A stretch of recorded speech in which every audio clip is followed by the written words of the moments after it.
उभाटातीलच काही लोक अशा पद्धतीने बातम्या पसरवण्याचं काम करत आहेत.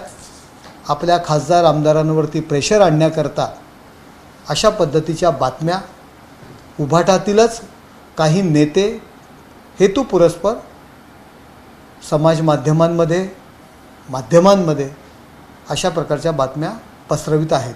अरविंद सावंत म्हणतात की खोट्या बातम्या देणाऱ्यांवर कारवाई करा असं त्यांनी सांगितलं. हां, अशा पद्धतीच्या जे काही कोण देत असेल तर तुम्ही पाहून घ्या. अशा पद्धतीच्या बातम्या जर काही येत असतील, आम्ही स्वतः एकनाथ शिंदेसाहेब असतील, श्रीकांत शिंदे यांनीसुद्धा सांगितलेलं आहे की अशा पद्धतीचं कुठलीही बैठक झालेली नाही आहे आणि आता या क्षणाला आम्हाला वाटत नाही आहे, काही गरज नाही आहे काही खासदारांची किंवा त्यांच्यामधून फुटून येऊन आमच्यामध्ये बसण्याची.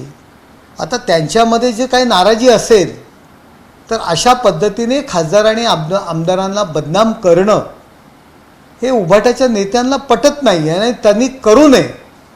माझी त्यांना विनंती आहे की इतके दिवस तुमच्या समवेत आहेत, परंतु त्यांची बदनामी करण्याकरता खासदारांबद्दल आमदारांबद्दल मतदारांमध्ये संभ्रम निर्माण करण्याकरता अशा पद्धतीच्या बातम्या उभाटाच्या नेत्यांनी पसरवू नये.